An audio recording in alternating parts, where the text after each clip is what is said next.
We've just moved into level 1 of the lockdown in South Africa due to the extensive COVID-19, and we've passed the second wave. At the moment, activities start to peak, and tonight on the White TV Sport Chat, we have a special guest coming from the South African School of Soccer, Mr. Clement Ifula. Good evening, sir. Good evening to you, sir.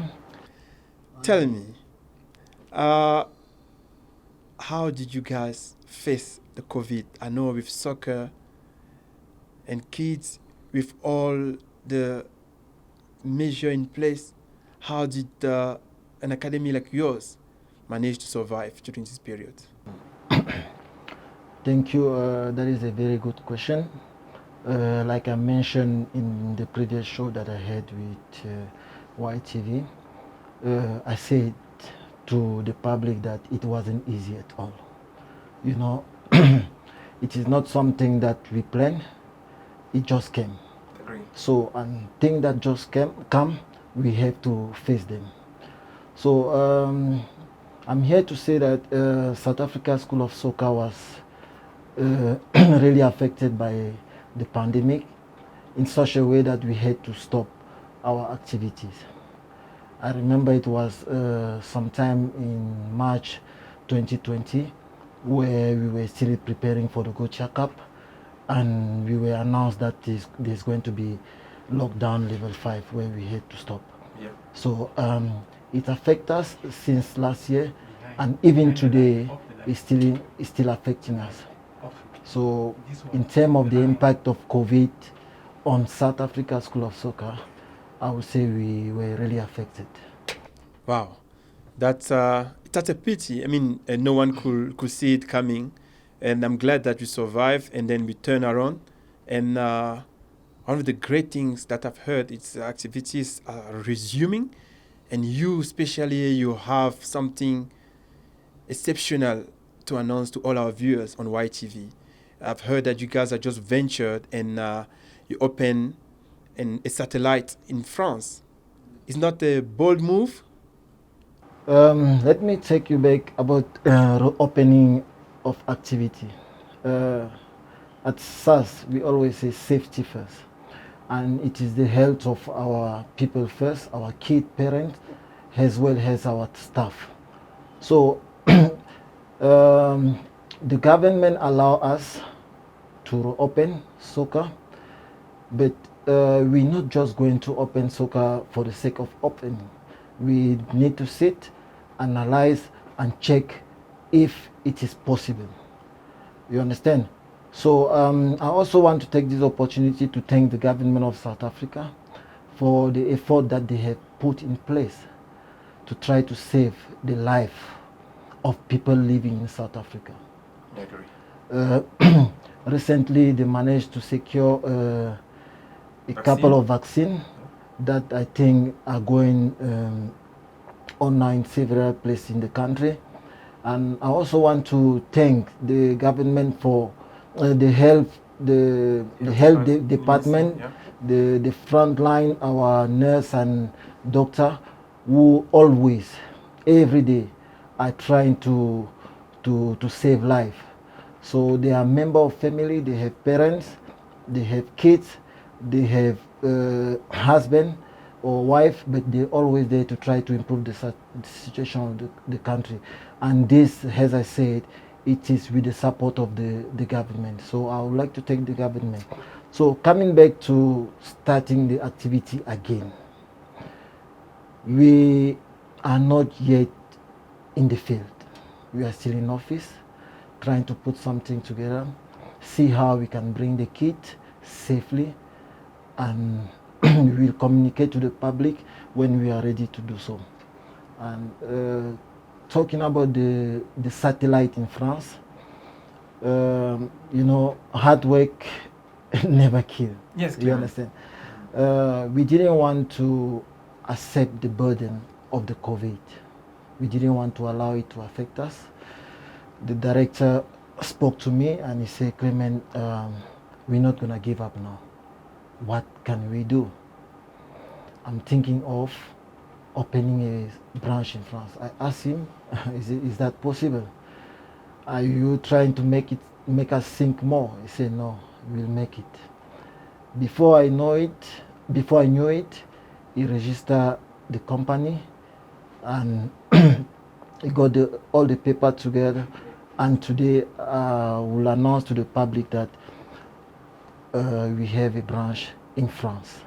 Justement, sur cette branche qui se trouve en France, j'aimerais un peu que vous nous dites comment est-ce que dans votre organisation, vous avez envisagé reprendre les activités en Europe, surtout aussi qu'en Europe, nous avons ce Covid.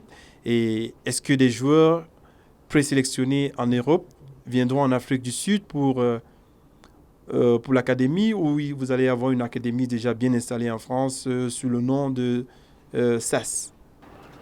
SAS, dès le départ, on s'est assis, on a dit qu'on va créer quelque chose pour aider les enfants d'Afrique. Et dans notre vision, aider les enfants d'Afrique, ce n'était pas juste les garder en Afrique. C'était les faire sortir du territoire. Parce que moi, je me rappelle quand j'étais tout petit et que je jouais au foot, je n'ai jamais rêvé finir poursuivre ma carrière en Afrique. Et mon rêve, c'était toujours l'Europe ou l'Amérique, l'Asie. Donc, c'est dans cette lancée que le directeur et moi, nous sommes assis et on a dit que créons une branche en France où on pourra sélectionner les meilleurs talents non seulement du territoire sud-africain, mais de toute l'Afrique entière. C'est la raison pour laquelle on a créé cette branche en France. La branche aura des joueurs en France, des joueurs locaux qui seront en train de s'entraîner là-bas en France, mais nos talents d'Afrique seront exportés dans notre branche pour se préparer, peut-être s'il y a des tests à faire dans les clubs professionnels. Ok, super. Mais justement, quand on parle de tes talents, et vous avez cet événement qui arrive en avril, ce stage de détectage des talents africains, vous savez, et surtout ça sera au Cameroun. Quand on parle du Cameroun, on parle de Thomas Nkono, de Tokoto Jean-Pierre, de Mbappé Lépé, de Roger Mila, la légende, et aussi de Samuel Eto'o. Est-ce que c'est aussi un de ces stages-là pour détecter la prochaine pépinière, la prochaine pépite du football camerounais? Et parlez-nous un peu de ce stage. Évidemment, ce stage n'a pas été organisé par hasard. On a vu la situation qui se passe au Cameroun où le championnat est pratiquement arrêté. Et où en passant, le championnat vient de reprendre, juste la semaine passée. Oui. Ouais. Quand je parle du championnat qui s'est arrêté, c'est des mois passés. Le championnat qui s'est arrêté parce que l'organisation de l'événement, ce n'est pas aujourd'hui, c'est des mois bien avant. Ah oui. Donc on organise pour garder nos jeunes en activité parce que en tant que footballeur, c'est vraiment frustrant de rester à la maison sans faire ce qu'on aime le plus dans le monde. Donc on a organisé le tournoi comme le nom le dit, c'est un tournoi de détection des talents. Tournoi de détection de talents des moins de 17 ans. Des moins de 17 ans. Le tournoi sera basé, le tournoi aura lieu à Yaoundé, au stade annexe numéro 2, et ce sera le 3 avril 2021. Et le tournoi abritera 4 équipes. 4 équipes, oui. Donc il y aura 2 demi-finales et puis une finale, ou comment est-ce que vous comptez faire ça? C'est pas, j'ai dit tournoi, mais actuellement il n'y aura pas de finalistes. C'est juste 2 matchs. Mm-hmm. Avez-vous le nom des équipes déjà? Oui, il y a AS Nylon de Douala, ouais. Il y a Essos FC de Yaoundé et il y a la Dream Team, parce qu'on a organisé une Dream Team. On a essayé d'avoir 3 académies qui vont venir jouer le tournoi, ou 3 équipes qui sont déjà bien structurées. Mais on a aussi pensé que il y a des jeunes qui ne font pas partie de l'académie, des académies, mais qui sont talentueux. Est-ce qu'il a fallu qu'on leur donne la chance? C'est pourquoi la 4e équipe du tournoi sera une team. Oh, ça c'est super. Vous savez, les moins de 17 ans du Cameroun sont aussi qualifiés pour la Coupe d'Afrique. La Coupe d'Afrique qui se passera au Maroc. Et en passant, ils sont tirés dans le même groupe que l'Afrique du Sud, dans le pays dans lequel nous sommes. Le coach, on fait comme ça un petit coucou au coach Anissé Mbaga qui nous suit depuis le Maroc déjà avec son équipe. Anissé Mbaga, bonne chance et toi et good luck aussi to all the young Bafana that are representing South Africa on the 17 tournament in Morocco. Yeah, this is the actuality on YTV chat. And Mr. Clement, it was a pleasure having you, and we really wish to have you back in our studio. And all the best to all the teams. And on that point, ciao ciao, au revoir, bonne chance.